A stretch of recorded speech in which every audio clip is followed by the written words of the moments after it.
প্রত্যেক মানুষের ছেলে মেয়ে আছে, দুই একটা ব্যতিক্রম মানুষ বন্ধা ছেলে মেয়ে নেই, প্রায় মানুষেরই ছেলে মেয়ে আছে। পঞ্চম পাস করলে বলে যে আমার ছেলের মেধা ভালো, অষ্টম পাস করলে বলে আমার ছেলের মেধা খুব ভালো, গোল্ডেন পেয়েছে। ম্যাট্রিক পাস করলে বাপ মা আরও খুশি হয়। ইন্টার পাস করার পরে ছেলে মেয়ে বিশ্ববিদ্যালয়ে ভর্তি হবে, তার জন্য 4-5টা করে শিক্ষক রাখে, বাপ মা বেশ খুশি থাকে এবং যেখানেই সুযোগ হয় সেখানেই প্রশংসা করে, আমার মেয়ে গোল্ডেন পেয়েছে, আমার ছেলে গোল্ডেন পেয়েছে। তাহলে তো বোঝা যাচ্ছে যে বাপ মা বুঝে যে ছেলের ভালো ফলাফল, ভালো মন্দ বুঝে। এখানে কথা বলছে কে? তোমরা হয়েছে, যাও বসো, দাঁড়িয়ে থাকে না এখানে কেউ।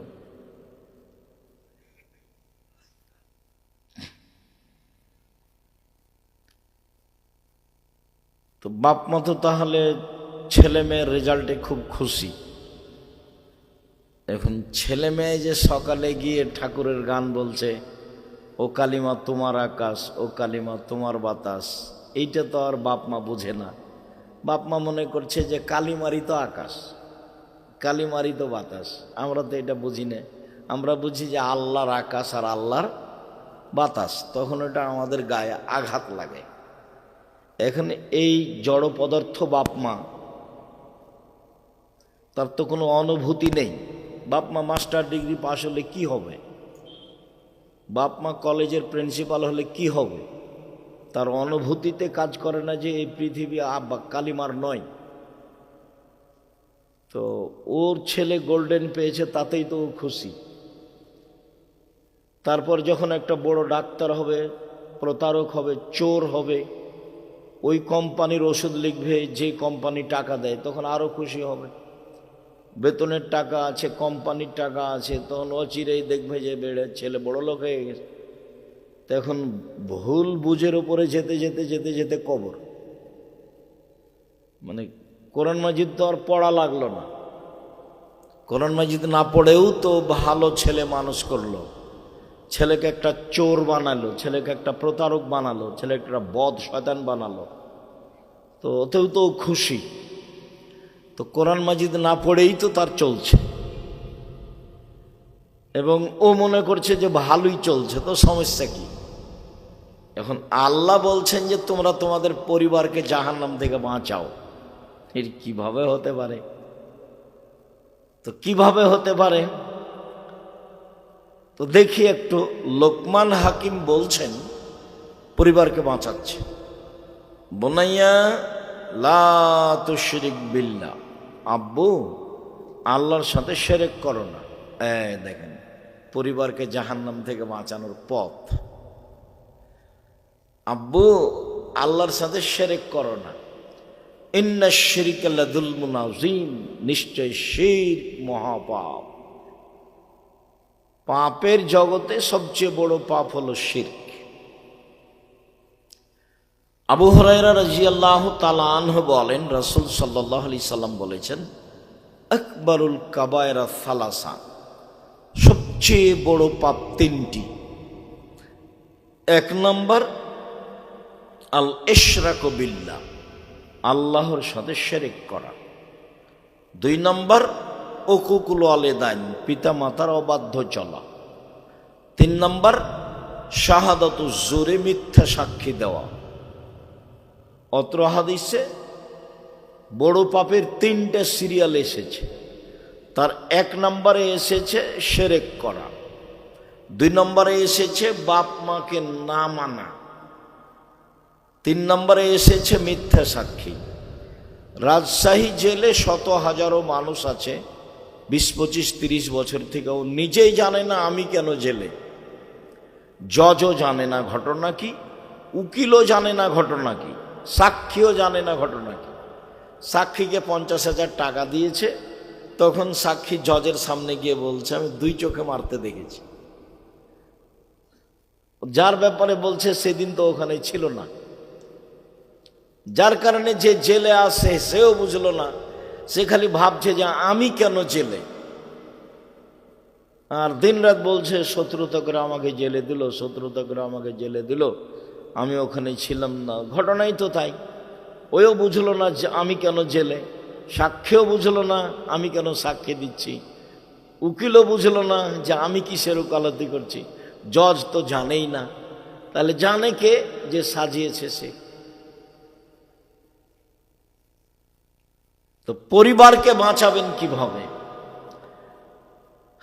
আব্দুল্লাহ ইবনে মাসউদ রাদিয়াল্লাহু তাআলা আনহু বলেন, রাসূল সাল্লাল্লাহু আলাইহি সাল্লামকে জিজ্ঞাসা করা হয়েছিল, আইয়ু যামবে আকবার, সবচেয়ে বড় পাপ কোনটি? এটা জিজ্ঞাসা। তখন আল্লাহ রাসূল বলছেন, আনতাদুল্লাহ নিদ্দানহা খালাকাক, তুমি আল্লাহর সাথে শিরক করবে অথচ আল্লাহ তোমাকে সৃষ্টি করেছেন, এইটা হলো সবচেয়ে বড় পাপ। দুই, আনতাক্তুল্লাহ আল্লাহ দাকা খাসিয়াতায়াতমামাক, সুখী সংসারের আশায়, শান্তিপূর্ণ সংসারের আশায় খাদ্যর ভয়ে ছেলেকে হত্যা করা দ্বিতীয় মহাপাপ। ভূতে ধরেছে সব বাপ মাকে, তাই সবাই মনে করছে যে একটা ছেলে একটা মেয়ে, ভালো সংসার, ওও বদ ওর মাও বদ, ওই ছেলে দুটো বদ, বদের গোড়া সব। ধর্ম থেকে তারা বহু দূরে, পশু প্রাণী। আল্লাহ বলছেন, বুঝেও বুঝে না ওরা অন্তর আছে, বুঝে না, দেখেও দেখে না ওরা চক্ষু আছে, দেখে না, শোনেও শোনে না ওরা কান আছে, শোনে না। উলাইকা কালা আনাম, তারা পশু প্রাণীর মতো, তারা গরু ছাগলের মতো, তারা কুকুর শ্রেণীর মতো, বালহুমাজাল, বরং তার চেয়ে খারাপ। আমি তো বলছি ও নিম্ন শ্রেণীর মানুষ, বদ, আর আল্লাহ বলছেন যে ও কুকুর শ্রেণীর চেয়ে খারাপ। যে মনে করলো একটা ছেলে মেয়ে আমার যথেষ্ট, এ দিয়ে আমার সুখী সংসার, ও না সংসার বুঝে, ও না ছেলে মেয়েকে লালন পালন করা বুঝে, ও না শিরক বুঝে, ও না বেদাত বুঝে। ও ইনকাম করে, বউ রান্না করে খায়, দিন কাটে, চাকরি করে, বউও হতো একটা চাকরি করে, বউও হতো বা হাই স্কুলের বা প্রাইমারির শিক্ষিকা, 20-25-30 হাজার টাকা বেতন পায়, দুইজনই টাকা ইনকাম করে, মনে করছে ভালোই আছি। অথচ এই ভালোটা হলো কুকুর শ্রীলের মতো। আমি বলিনি এই কথা, আর আমি আপনার পাশে থাকি, আপনাকে আমি কষ্ট দিতে আসিনি। আমি 90 সাল থেকে মাঠে আছি। আপনার জীবন যদি আমি কুকুর শ্রীলের মতো প্রমাণ করতে না পারি, আমি বক্তব্য দেব না। আর আপনাকে হিসাব করে আমাকে একদিন 1 মিনিট কথা বলতে হবে, এই জিম্মেদারি আমি নিইনি। আপনার জীবন পশু প্রাণীর মতো, এটা আপনাকে মেনে নিতে হবে। কি করতে হবে? মেনে নিয়ে পরিবর্তন হন। আপনি কয়দিন কথা বলেছেন? কিসের সাংবাদিক আপনি? আপনাকে তো ভিক্ষা করে খাওয়া দরকার। মানুষের বদনাম শুধু পেপার পত্রিকায় লিখেন, রোজ লিখবেন টাকা খরচ করে যে ঠাকুরের কবিতা শিরক, ঠাকুর দুনিয়ার বদ, ঠাকুর মুসলমানের শত্রু, ঠাকুর বাঙালিদের শত্রু, ঠাকুর জাতির শত্রু, ঠাকুর ঢাকা বিশ্ববিদ্যালয়ের শত্রু, ঠাকুর বাংলা ভাষার শত্রু, ঠাকুর লাথির যোগ্য, এ কথা বলবেন, রোজ পেপারে লিখবেন। আর বলবেন যে বেগম রোকেয়া সবচেয়ে খারাপ মহিলা, বলেন বেগম রোকেয়া সবচেয়ে খারাপ মহিলা, তাহলে বুঝবো যে আপনার কিছু বিদ্যা বুদ্ধি আছে। একটা সিগারেট দেয়, তার জন্য বলেন অমুকের চরিত্র ফুলের মতো পবিত্র। তোমাদের এই ছেলেবেলার আমি চরিত্র খুব ভালো বুঝি না, খুব ভালো বুঝি আমি তোমাদেরকে দেখলে আমাকে ঘৃণা লাগে। যখন রাস্তায় ছুটো মোটর সাইকেল নিয়ে আর এই সেই নিয়ে, তখন তুমি মনে করো না যে আমি খুব ফুর্তিতে আছি, তোমাকে দেখলে আমাকে থুথু ফেলার ইচ্ছা হয়। তার মানে তুমি নিম্ন শ্রেণীর জাতির, তুমি সবচেয়ে খারাপ জাতির জন্য তুমি বোঝা। তুমি জাতির কি করতে পারো? তুমি জাতির কি করতে পারো? তোমার বড় ডাক্তার জাতির কি করতে পারে? ব্যতিক্রম আছে এই কথা আমি বলি না যে নেই, প্রায় ডাক্তারই যদি ওই কোম্পানির ওষুধ রেখে যেই কোম্পানি তাকে টাকা দেয়, তো ডাক্তারটাও পশু। যে ইঞ্জিনিয়ার চুরি করে, ও আর বাপে বলেছে যে আমার ছেলে মেধাবী, গোল্ডেন পেয়েছে, লন্ডন থেকে পড়েছে, তো চুরি করে। একটা রাস্তা করতে দিলে যা টাকা দিয়েছে তার 3 ভাগ খেয়ে নেয়, 1 ভাগ কাজ করে। কিসের ইঞ্জিনিয়ারও? কে বলেছে ও জাতির জন্য কল্যাণ চাই? ও ওর জন্য চায় না, ওর বাপের জন্য চায় না, ওর মায়ের জন্য চায় না, ওর ছেলে মেয়ের জন্য চায় না। ও তো একটা আস্ত চোর। কি করতে পারে জাতি? শিক্ষা কাকে বলে? আল্লাহ নবী বলছেন, আল্লাহুম্মা ইন্নী আউযু বিকা মিন ইলমিন লা ইয়ানফা। ওই বিদ্যা চায় না যে বিদ্যা উপকার করে না। আল্লাহ তুমি আমাকে ওই বিদ্যা থেকে বাঁচাও যে বিদ্যা উপকার করে না। আল্লাহ তুমি ওই বিদ্যা থেকে বাঁচাও আমাকে যে বিদ্যা উপকার করে না। অমিন কালবিন লা ইয়াখশা। আল্লাহ তুমি ওই অন্তর দিও না যে অন্তর তোমার ভয়ে কাঁদে না। আল্লাহ তোমার কাছে ওই অন্তর থেকে বাঁচতে চায় যে অন্তর, যে দিল, যে কলিজা তোমার ভয়ে কাঁদে না। অমিন নাফসিন লা তাসবা। ওই আত্মা চায় না যে আত্মা আলহামদুলিল্লাহ বলতে পারে না, অল্পতে তৃপ্তি পায় না, খুশি হয় না, খালি টাকা টাকা এই সে আত্মা একটুকু শান্তি তৃপ্তি লাভ করে না। ওই আত্মা থেকে বাঁচাও, ওই আত্মা আমি চাই না। অমিন দাওয়াতিন লা ইস্তাজাবা লাহু। ওই দোয়া করতে চায় না যে দোয়া কবুল হয় না। রাসূল সাল্লাল্লাহু আলাইহি ওয়াসাল্লাম দিন রাত বলতেন, বুখারী মুসলিমের হাদিস। এইভাবেই বলতেন। তো যে বিদ্যা আপনাকে কবর দিল, আপনার ছেলেকে কবর দিল, আপনার মেয়েকে কবর দিল, আপনার পরিবারকে কবর দিল, সবাকে ধ্বংস করলো, সেই বিদ্যা নিয়ে আপনি খুশি হলেন কি করে? ছেলে আমার গোল্ডেন পেয়েছে, ছেলে আমার লন্ডনে থাকে, সিটিজেন নাগরিক হয়েছে। তো এটা আপনার কি কি উপকারে আসলো? আপনি কি দিয়ে বুঝলেন এটা ভালো? আপনার অনুভূতি নাই, যার কারণে আল্লাহ বলছেন বুঝেও বুঝে না ওরা, অন্তর আছে বুঝে না, বুঝা দরকার ছিল। দেখেও দেখে না ওরা, চক্ষু আছে দেখে না, শোনেও শোনে না ওরা, কান আছে শোনে না, শোনা দরকার ছিল। উলায়েকা কাল আনাম, তারা পশু প্রাণীর মতো, তারা গরু ছাগলের মতো, তারা কুকুর ছেলের মতো, বালহুমাজাল, বরং তার চেয়ে খারাপ। এ কথা আমি বলিনি, এ কথা আল্লাহ তাআলা বলেছেন। আমার কিছু করার নেই এখানে।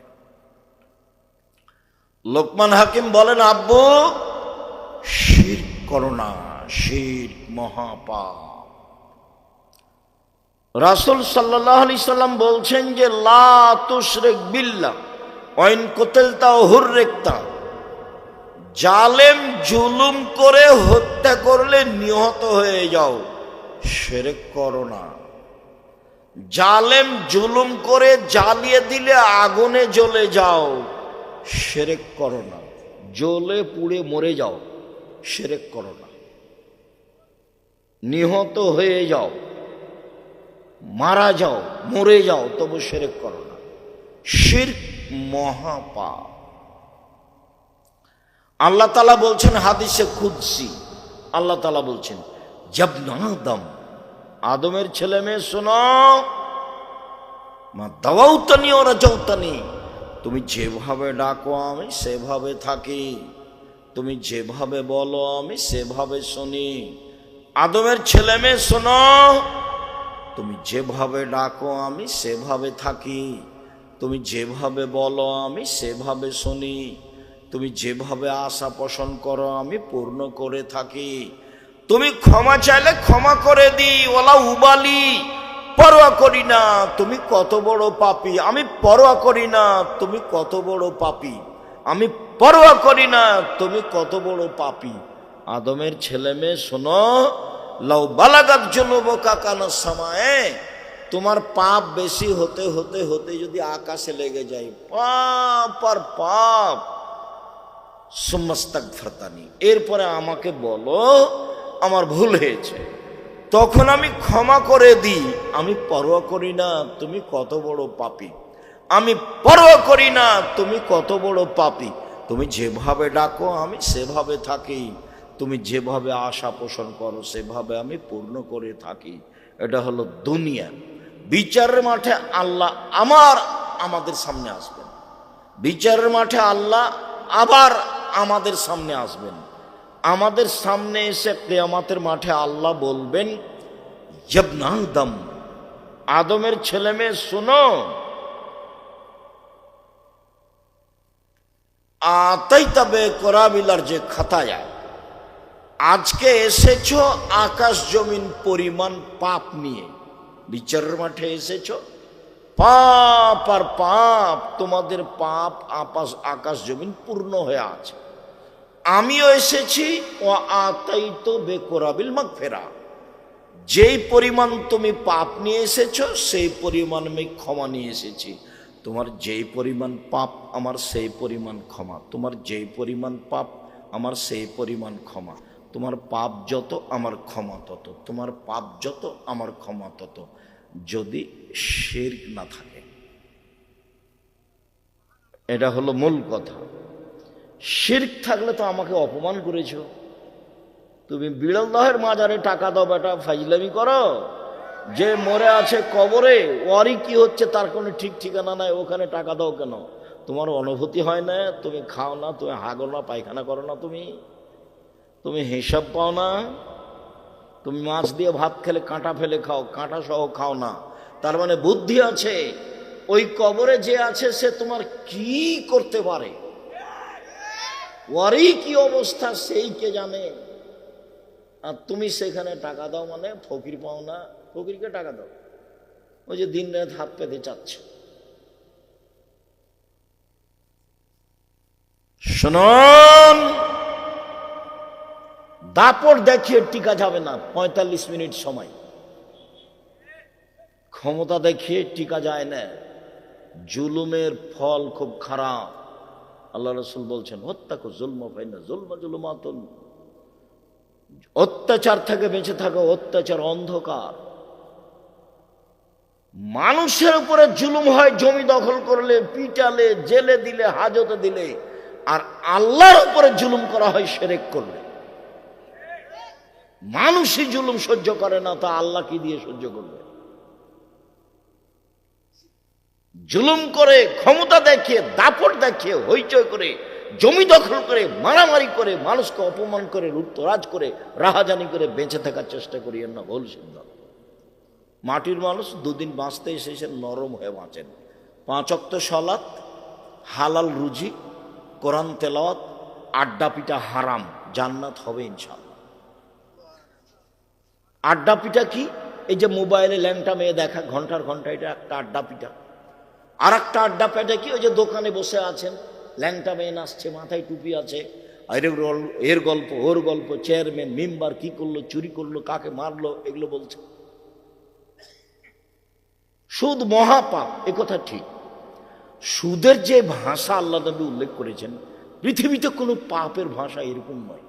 সুদের ভাষা শুনলেই কেমন কেমন লাগে। আল্লাহ রাসূল বলছেন যে কেউ যদি 1 টাকা সুদ খায়, 36 বার জেনা করে যত পাপ হবে, 1 টাকা সুদ খেলে তার চেয়ে বেশি পাপ। আল্লাহ রাসূল বলছেন সুদের পাপের 17টি ভাগ রয়েছে, ছোট থেকে বড়, বড় থেকে ছোট। সবচেয়ে ছোট পাপ হলো মার সাথে জেনা করলে যেমন পাপ হয়, সুদ। শিরক মহাপাপ, ভাষা এমন নয়। বাপ মায়ের অবাধ্য চলা মহাপাপ, ভাষা এমন নয়। মিথ্যা সাক্ষী মহাপাপ, ভাষা এমন নয়। সন্তান হত্যা করা মহাপাপ, ভাষা এমন নয়। মানুষ হত্যা করা মহাপাপ, ভাষা এমন নয়। জোর করে জমি দখল করা মহাপাপ, ভাষা এরকম নয়। পৃথিবীতে সবচেয়ে দুঃখজনক, কষ্টদায়ক, ব্যথাকর, মানে অবাক ভাষা হলো সুদের ভাষা।